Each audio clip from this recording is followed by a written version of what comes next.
विश्व को शांति का संदेश देने वाले महाकारुणिक तथागत भगवान बुद्ध एवं भारत में दोबारा फिर से भगवान बुद्ध के सद्धम्म को वापस लेकर के आने वाली परम पूज्य बोधिसत्व डॉक्टर बाबा साहब अम्बेडकर, इनको मेरा कोटि कोटि नमन है।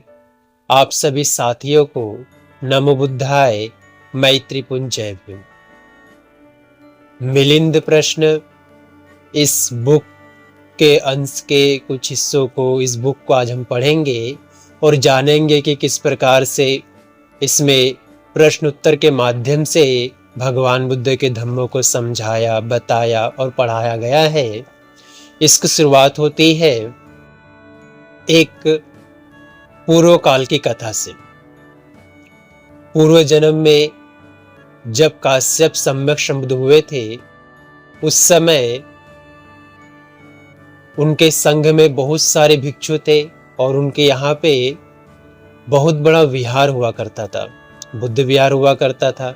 सारे भिक्षु सुबह सुबह उठते और अपने हाथों से अपने विहारों की कुटिया के सामने में झाड़ू बुहारते, कूड़ा इकट्ठा करते और उसे फेंकते थे और स्नान करके भगवान बुद्ध को अपने मन से स्मरण करके उन्हें नमन किया करते थे।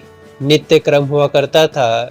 इसी क्रम में एक दिन जब कुछ श्रामणेर झाड़ू बुहार रहे होते हैं, उस समय कूड़ा इकट्ठा करके फेंक रहे होते हैं, तो एक जो भिक्षु है वो एक श्रामणेर का आवाज लगाते हैं कि श्रामणेर इस कूड़े को भी ले जाके फेंक दो करके।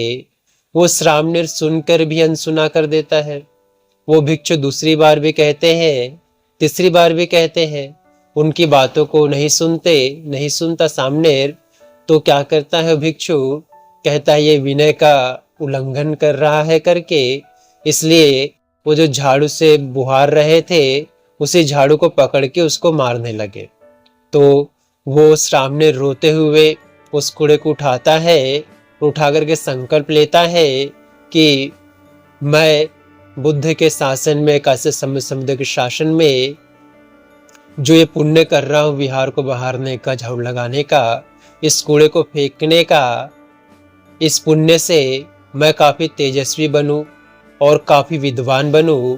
ऐसा रोते हुए संकल्प लेते हुए उस कूड़े को ले जाकर के फेंकता है और फिर स्नान करने के लिए नदी में जाता है और वहां पे स्नान करते समय भी वैसा ही संकल्प लेता है कि मैं इस पुण्य से, जब तक काश्यप सम्यक संबुद्ध है, मैं श्रामणेर हूँ, भिक्षु हूँ, तब तक इस पुण्य से, कूड़े को उठा करके झाड़ू लगा करके जो पुण्य में कमा रहा हूँ, इस पुण्य से मुझे बहुत तेज प्राप्त हो, मैं तेजस्वी बनूं, बहुत विद्वान बनूं, प्रज्ञावान बनूं।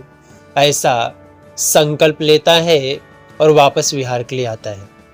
वो जो भिक्षु थे जिसने श्रामणेर को पनिशमेंट दी थी, सजा की, वो भी जहां जहां श्रामणेर जाता है उसका पीछा कर रहे होते हैं। तो उसके संकल्प की जो बातें हैं उसको वो भी सुन लेते हैं और वो भी मन में संकल्प करते हैं कि मेरी प्रेरणा के वजह से इसने इस प्रकार से संकल्प लिया है करके, इसलिए जहां जहां भी उत्पन्न होगा और जब जब इसके मन में तेज उत्पन्न होगा और ये जो भी प्रश्न करेगा, जो भी गुत्थियां लोगों के बीच में रखेगा, उन सारी गुत्थियों को बनाने वाला, उनको सुलझाने वाला मैं बनूंगा। इसके हर एक प्रश्नों के उत्तर को मैं अच्छे प्रकार से विस्तार पूर्वक दूंगा। ऐसा मैं संकल्प लेता हूं करके वो भी संकल्प लेते हैं। और बाद में उन दोनों की मृत्यु होने के बाद में एक राजा मिलिंद और एक भंते नागसेन जो संकल्प लेता है, श्रामणेर और राजा मिलिंद बनता है। और जो भिक्षु उनके उत्तरों का जवाब देंगे, प्रश्नों का जवाब देंगे, उत्तर देंगे कहते हैं, वो भंते नागसेन के नाम से जाने लगे। और उन्हीं के प्रश्न उत्तरों की श्रृंखला जो है वो एक किताब बन गई, जिसे आज हम मिलिंद प्रश्न के नाम से जाने लगे। इन दोनों के बारे में हमारे जो भगवान बुद्ध है, गौतम बुद्ध हुए, उनके समय भी ये लोग उत्पन्न हुए थे। तो उनको पता होने के कारण अरहंत भंते मोगली पुत्र तिस्से के सामने भगवान बुद्ध कहते हैं कि मेरे महापरिनिर्वाण के 500 वर्षों के बाद में इन दोनों का जन्म होगा और जो धम्म को मैंने समझाया है, सबको बताया है, सबके कल्याण के लिए बताया है, ये दोनों ही प्रश्न उत्तर के माध्यम से उस धम्म को और भी अच्छे से विस्तार से समझाएंगे, जिससे लोगों का कल्याण होगा, मंगल होगा।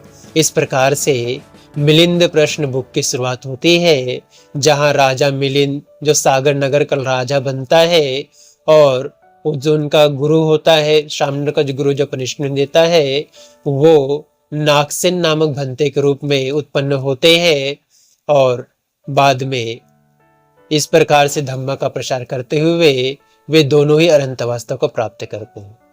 आप सभी लोगों ने बड़ी श्रद्धा पूर्वक भगवान बुद्ध के धम्म की ही एक बातें हैं जो मिलिंद प्रश्न में आती है, उसको सुना। आप सभी लोगों का मंगल हो, भला हो, कल्याण हो। आप सभी लोग सुखी रहे, खुश रहे, सदैव प्रसन्न रहे। आप सबका मंगल हो। भवतु सब मंगलं रक्षन्तु सब देवता सब बुद्धानुभावेन सदा शुद्धि भवन्तु ते। भवतु सब मंगलं रक्षन्तु सब देवता सब धम्मानुभावेन सदा शुद्धि भवन्तु ते। भवतु सब मंगलं रक्षन्तु सब देवता सब संघानुभावेन सदा शुद्धि भवन्तु ते।